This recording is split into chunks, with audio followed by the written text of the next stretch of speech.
Hey Virgo, welcome to your March love reading. This is TC, your guiding chariot. If you're new to my channel, welcome. Super excited you're here. Some ground rules out of the way before we get started. This is going to be a general love reading for Virgo Sun, Moon, Rising, and Venus. Because this is a general reading, my only ask of you is that you take the message as it resonates. Do not try to force it. If the details don't fit, if you have to forgive too many things to make it fit your situation, that message probably isn't meant for you. You may resonate with one deck, all the decks, who knows? Just take it as it comes. That is why I do encourage you to watch the videos for all your signs. Just because you're a Virgo Sun doesn't mean your message may not come in your Venus video, which could be Sag, whatever it is. I personally always recommend Sun and Rising. Those are the two that I find most significant, and I always watch both of those when I watch readings. Just, ideas throwing out there. There's really no right or wrong way to do this. If you're called to watch a certain video, I encourage you, go for it, check it out. If you're returning to my channel, welcome back. I know this looks different. You know me. Every love video, for some reason, I change the format. So I have the Romance Angels deck as well as the Journey of Love. We're going to pull from both of them just to kind of see what comes up. I'm going to take it as special advice. Could be for you, could be about your partner, could be about someone new coming in. We'll see what happens when we get there. And then, of course, we will get your message from a tarot spread. With that said, Virgo, let's get started. If I remember correctly, last month's love video in February was all about self-love and taking care of yourself and needing to give some of what you love, or give some of the love you give to others to yourself. So I hope you were able to have that kind of resting, nourishing, healing moment. We'll see what gets to grow after that.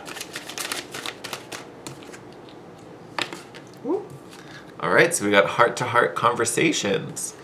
Prompt reads, honestly discuss your feelings with each other. I like that. So to me, I see this kind of deepening of your connection. Whether this is a new partner or a current partner, spouse maybe. I definitely feel like this is a development in your bond through your communication. I think it's really going to come down to both of you really being a little vulnerable, and I think almost sharing something about the connection. Maybe it might even be kind of a tough conversation. It might be one where it's, hey honey, I feel a certain way when you do this thing, or I wish when you told me about what happened on Monday, I wish you could have said it this way, because at first I thought it came out this way. That kind of stuff. Like there just may be, you may have to just kind of bring up something that maybe won't be the most comfortable, but honestly I think once you work through that and once you bring it up, the other party is gonna be more than happy to talk about it, find a solution, resolve it, because they don't want you feeling that way. And it could go vice versa. They may have something they need to share with you, who knows.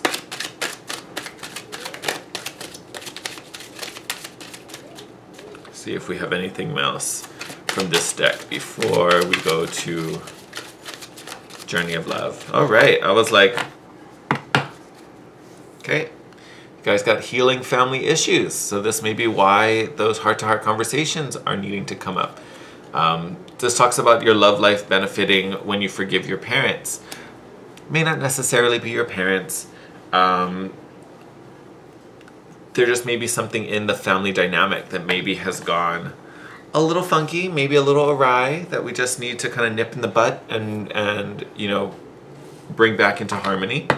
I don't see it as being anything crazy major. Honestly, I really don't. It could even be maybe it's your parenting style. That could be a thing. Maybe the two of you, if you're married and have kids, maybe that's part of the reason. Maybe you two have a different style, and you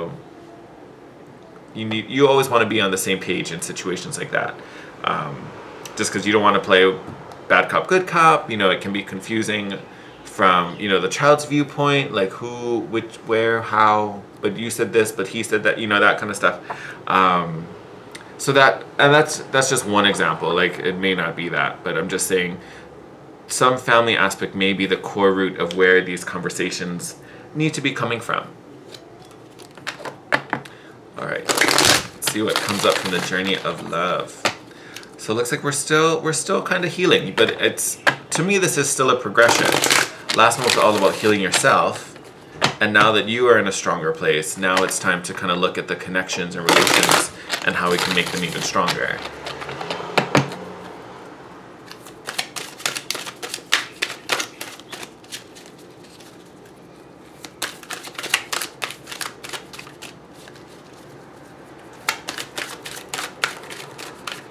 Alright, Spirit, what message do we have for Virgo? Don't waste any time.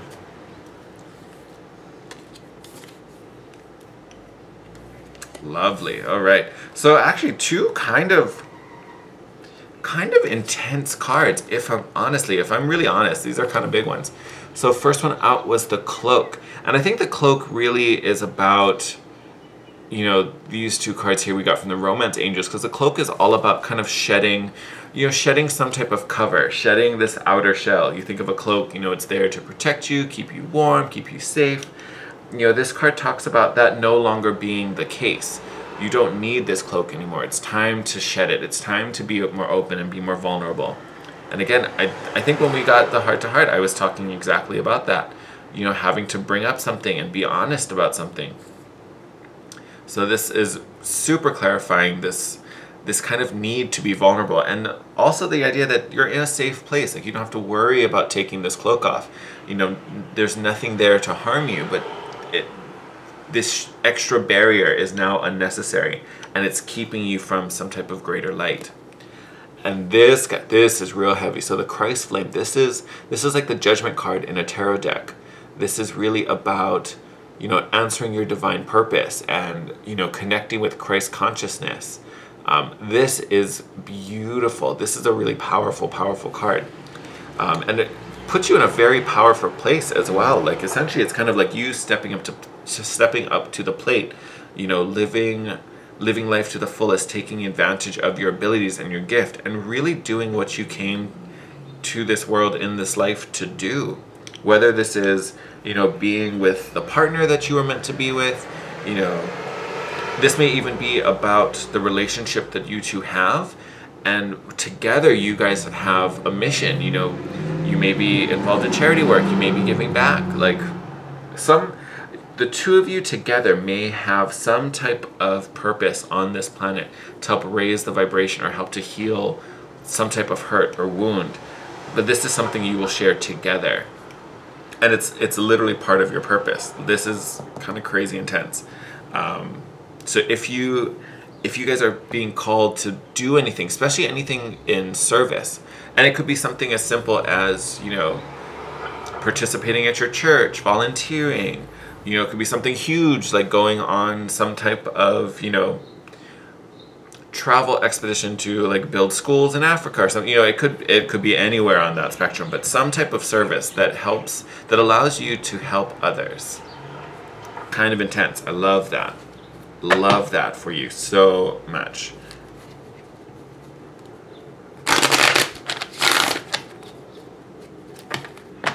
All right. Ooh, we'll take that. What messages do we have for Virgo concerning love and romance, Spirit? All right. Oh, I like that. I like that. Oh, I can't stand it, you guys. All right, so 6 of Wands, great. This is success, this is victory. This is also recognition. I almost want to say, actually, I feel like this could go a couple ways. So for my single Virgos, this could be you being recognized by a new partner. And this is really good, because this partner, this card came out right after the Hierophant. So this person who recognizes you and sees you for the wonderful, you know, shiny, victorious being that you are, you know, really is coming in with a strong commitment. They are here for the long haul. They're not like dazzled by you and then, you know, tomorrow morning they're going to be on to the next. Like, showing the Hierophant, like, you are ready for a very committed relationship, and so is this person who's recognizing you. I think for others, this is also success of your current relationship and you really being in a good spot, and that, you know, you have stood the test of time. You've gone through your ups and downs and still come out victorious, and that commitment is still there. This back half is really for those of you that connected to the Christ Flame card. And I don't think it's going to be many of you, just because of how powerful this card really is. But remember I told you it's heavily related to the Judgment card. And look at this. Here is the Judgment card. So again, like, you guys are really finding your divine purpose. And I think you really have a mission to help the planet and help society, help the people here. And you truly are finding that very soon. If you don't already have an idea of what that is, you're going to find it very soon. And I say that it's soon because you also have the Hangman, but in reverse. So this way, the Hangman is, going to the dark to find illumination. In reverse, you found this illumination. You already have this understanding. You don't need to do this trial anymore. The trial is done. You already know what you need to know. So I do think most of you, maybe you haven't acted on it yet, but you know what this mission is. You know what this purpose is. You know that you want to, give back. You know that you want to participate in this certain area. And like I said, it could be something as simple as, joining the Boys and Girls Club and volunteering at your kid's school. Like, could be something simple as that, to something, epic that is going to affect the world. Who knows? You may even be writing a book. Like, could be anything. But together, you and your partner are truly being set up to follow this mission to help the planet and spread your love in a very, very beautiful way. Bottom of the deck right now is the Sun card. Amazing. This is the most positive card in the deck. Think of the sun, life, vitality. This, again, you guys pushing forward and being successful in it. Super excited. You even have underneath that the High Priestess, which is intuition, listening to your gut, following the prompts where you lead. And then underneath that, Jesus, the star, being the guiding light, being hope, optimism, again, being the light in the world. The two of you together, whether you're with this person now or not, so whether this is a current partner that you're strengthening the bond, or this is someone new coming in, someone recognizing you and just instantly being drawn to you. Together, you two have a profound effect on the world, and especially the people around you. Ooh, Virgo, this is big. This is really big. You guys should be so excited on what you are becoming together. That is crazy. So intense. Love it. I love that so much. All right, I'm going to wrap up the reading here. Very intense stuff. If I can give you one piece of advice, it's just to be open, honest, and vulnerable, because the things you share and what you start to talk about are going to lead to beautiful things for the two of you. Excellent. Excellent, excellent, excellent. All right. I'm going to send you guys out. Love you guys so much. As always, I thank you guys so much for coming here, watching the videos, and being part of this lovely community. I appreciate all the likes, the comments, subscribes. I especially love connecting with you guys. So if there's anything you want to share, any questions you have, feel free to drop it in the comment section below. You can also DM me on Instagram at The Guiding Chariot. And as always, if you want to book a private session with me, all that info will be in the description box down below. All right, Virgo, sending you guys lots of love. Take care, and I'll see you next month. Bye-bye.